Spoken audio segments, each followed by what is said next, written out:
జై శ్రీమన్నారాయణ. సుందరకాండలో శ్రీరామచంద్రుడిని మనసులో ధ్యానిస్తూ ప్రహర్షం పరమం జగామ, చాలా కాలంగా పొందనటువంటి, చాలా కాలంగా చవి చూడనటువంటి ఒక ఆనందాన్ని పొందుతోంది సీతాదేవి. ఆ ఆనందపు పొంగులో సీతమ్మ సింసుపా వృక్షపు కొమ్మల మధ్యలోనికి మళ్ళీ చూసింది. అదిగో అక్కడ కనిపించాడు అంజనీపుత్రుడు. సీతమ్మకు అదిగో కనిపించాడు పింగాధిపతే అమాత్యం, సుగ్రీవుని మంత్రి అయినటువంటి ఆంజనేయ స్వామి. సీతమ్మకు అదిగో కనిపించాడు వాతాత్మజం సూర్యం ఇవోదయస్థం, ఉదయిస్తున్నటువంటి సూర్యునిలాగా భాసిస్తూ ఉండే వాయుపుత్రుడు ఆంజనేయుడు కనిపించాడు సీతమ్మకు. మెరుపులన్నీ ఒక్కచోట ఉండే కాంతితో భాసిస్తూ ఉన్నాడు ఆంజనేయుడు. అట్లాంటి ఆంజనేయుడు సీతమ్మకు దర్శనమిస్తూ ఉన్నాడు. తెల్లని వస్త్రాన్ని ధరించి ఉన్నాడు ఆంజనేయ స్వామి. కొమ్మల మధ్యలో దాగి ఉన్నాడు ఆంజనేయ స్వామి. అట్లాంటి హనుమను చూసి మొదట సీతమ్మ కాస్త భయపడింది. ఆ తర్వాత హనుమలోని వినయాన్నంతటినీ ఉట్టిపడేటట్టుగా ఆవిష్కరిస్తూ ఉన్న ఆ ప్రకాశించేటటువంటి హనుమ నేత్రాలను చూసి సీతమ్మ ఆశ్చర్యపడుతోంది. సీతమ్మ హనుమను చూసి ముందు ఆశ్చర్యపడి తర్వాత భయపడింది. ఆ భయముతో సీతాదేవి రామా రామా లక్ష్మణా అంటూ విలపిస్తూ ఉంది. తన ఎదురుగా వినయంగా నిలబడి ఉన్నటువంటి హనుమను చూసి కలనేమో అని అనుకుంటుంది సీతాదేవి.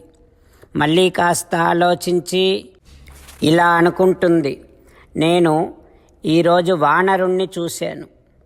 అయితే కలలో కోతి కనిపిస్తే కీడు కలుగుతుంది అంటారు. నా రామునికి నా లక్ష్మణునికి ఏమైనా అయ్యిందేమో. స్వస్తి అస్తు రామాయ సలక్ష్మణాయ, రామా నీకు శుభం కలుగ్గాక, లక్ష్మణ నీకు శుభమగుగాక. హో తండ్రి జనక మహారాజా నీకు శుభమగుగాక. అయితే ఇది కల కాదు. ఇంత దుఃఖములో నేనుండగా నాకు నిద్రే పట్టటం లేదు కదా, ఇక కల ఎట్లా వస్తుంది? సుఖంగా ఉంటే కదా నిద్ర పడుతుంది. కానీ రాముడిని ఎడబాసిన నాకు సుఖమే లేకుండా పోయింది. ఇక సుఖమే లేకపోతే నిద్ర ఎక్కడిది? నిద్రపోకపోతే కల ఎక్కడిది? రామేతి రామేతి సదైవ బుద్ధ్యా, నేను కల కనటం లేదు.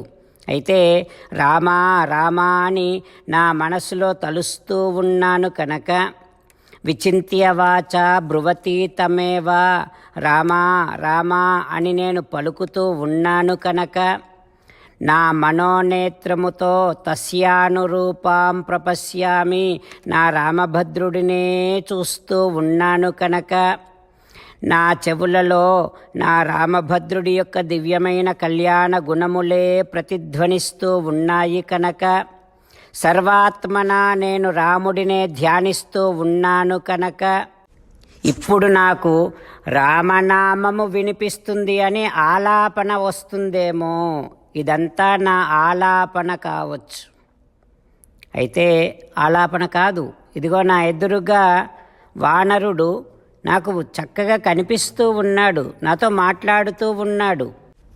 ఆహా, ఈ వానరుడు వాస్తవమైతే బాగుండు కదా. ఈ వానరుడు పలికిన నా రామకథ అంతా కూడా వాస్తవమే అయితే బాగుండు కదా.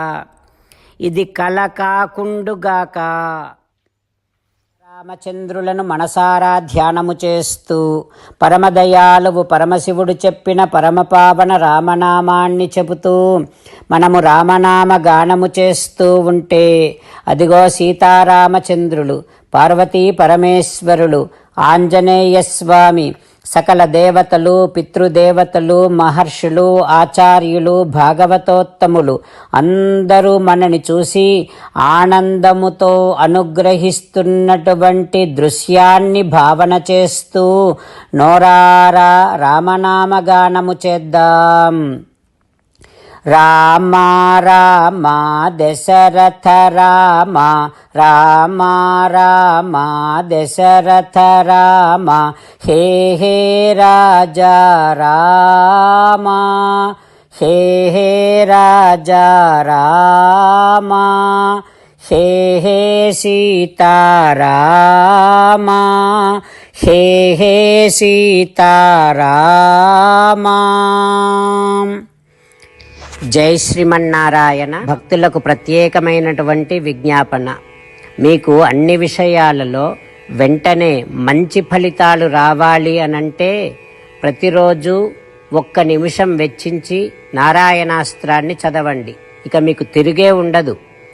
నారాయణాస్త్రాన్ని పొందడానికి మీరేం చేయాలంటే నారాయణాస్త్రం అనే వెబ్సైట్కి వెళ్ళి మీ పేరు, మీ ఈమెయిల్ ఇస్తే మీ ఈమెయిల్కి నారాయణాస్త్రం PDF వస్తుంది. అందులో ఒక రామాయణ శ్లోకం, ఒక గీతా శ్లోకం, ఒక విష్ణునామం ఉంటాయి. ఆ మూడింటిని కలిపి నారాయణాస్త్రం అంటాం. ప్రతి ఒక్కరికి వేరువేరు శ్లోకాలను ఇస్తున్నాం. ఆ రకంగా ఎవరి శ్లోకాన్ని వారు ప్రతిరోజు తప్పనిసరిగా చదవటం వలన ప్రతిరోజు ప్రతి 24,000 భక్తులతో ఒకసారి సంపూర్ణ రామాయణ పారాయణ, 33 సార్లు శ్రీమద్ భగవద్గీత పారాయణ, 24 సార్లు శ్రీ విష్ణు సహస్రనామ స్తోత్ర పారాయణ జరుగుతుంది. ప్రతి ఒక్కరికి అంతటి విశేష ఫలితము ప్రతిరోజు లభిస్తుంది. అందుకని మీరు, మీ కుటుంబ సభ్యులు అందరూ ఒక్కొక్కరు ఒక్కొక్క నారాయణాస్త్రాన్ని వెంటనే పొందండి.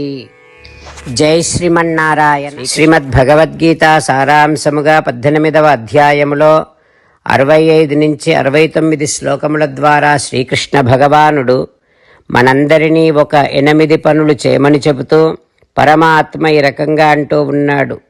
ఎవరెవరైతే నేను చెప్పిన ఈ 8 పనులు చేస్తారో వారందరూ నాకు చాలా ఇష్టమైన వారవుతారు. అప్పుడు వారిని నేను సకల పాపముల నుండి, సకల దుఃఖముల నుండి విముక్తులను చేసి నా అంతటి వారిగా చేసుకుంటా, తరగని ఆనందాన్ని అనుభవింపచేస్తా. నిజమే చెబుతున్నా, ప్రమాణము చేసి చెబుతున్నా అంటూ సాక్షాత్తుగా దేవదేవుడైన శ్రీమన్నారాయణుడైన శ్రీకృష్ణ భగవానుడే మనను ఈ 8 పనులు చేయమని చెబుతూ ఉన్నాడు కనుక, హో శ్రీమన్నారాయణ, కరిష్యే వచనం తవ, తప్పకుండా చేస్తా, నువ్వు చెప్పినట్టే చేస్తా అంటూ మనం ప్రతిరోజు దేవదేవుడైన శ్రీమన్నారాయణుడికి ఈ రకంగా మాట ఇద్దాం. హో శ్రీమన్నారాయణ, నువ్వు చెప్పినట్టే నేను నిన్నే సంతతము ధ్యానము చేస్తూ ఉంటా. హో శ్రీమన్నారాయణ, నువ్వు చెప్పినట్టే నేను నీ భక్తుడిగానే ఉంటా. హో శ్రీమన్నారాయణ, నువ్వు చెయ్యమన్నట్టే నేను నా విధులను, కర్తవ్యాలను నీ సేవగా, నీ తృప్తి కోసమనే సక్రమంగా నిర్వర్తిస్తూ ఉంటా. హో శ్రీమన్నారాయణ, నువ్వు చెప్పినట్టే నేను నీవాడిని అనే మహావిశ్వాసాన్ని సంతతము కలిగి ఉంటూ నా హృదయములో నీకే నమస్కరిస్తూ ఉంటా. హో శ్రీమన్నారాయణ, మామేకం శరణం వ్రజ, నన్నొక్కడిని మాత్రమే శరణు వేడుకో అని నువ్వే అన్నావు కనుక నేను నిన్ను ఒక్కడిని మాత్రమే శరణు వేడుకుంటా. హో శ్రీమన్నారాయణ, మా శుచః, ఇక దుఃఖించకు అని నువ్వే నాకు భరోసా ఇస్తూ ఉన్నావు కనుక నేను ఇక దుఃఖించను. హో శ్రీమన్నారాయణ, నువ్వు చెప్పినట్టే నువ్వు నా కోసమని చెప్పిన శ్రీమద్భగవద్గీతను ఎప్పుడో ఒక్కసారి కాకుండా ప్రతిరోజు కనీసము 1 శ్లోకాన్నైనా అనుసంధానము చేస్తూ గీతోపదేశాన్ని జ్ఞాపకం చేసుకుంటూ ఉంటా. హో శ్రీమన్నారాయణ, నువ్వు చెప్పినట్టే నువ్వందరి కోసమని చెప్పిన శ్రీమద్భగవద్గీతను తెలియని భక్తులందరికీ తెలియచేసే నా వంతు ప్రయత్నాన్ని నిరంతరము కొనసాగిస్తూనే ఉంటా. ఓ శ్రీమన్నారాయణ, నేను నువ్వు చెప్పినట్టే చేస్తా, నీకు నచ్చినట్టే ప్రవర్తిస్తా, నీకోసమే పని చేస్తూ ఉంటా. కరిష్యే వచనం తవ. సర్వం శ్రీకృష్ణార్పణమస్తు. జై శ్రీమన్నారాయణ.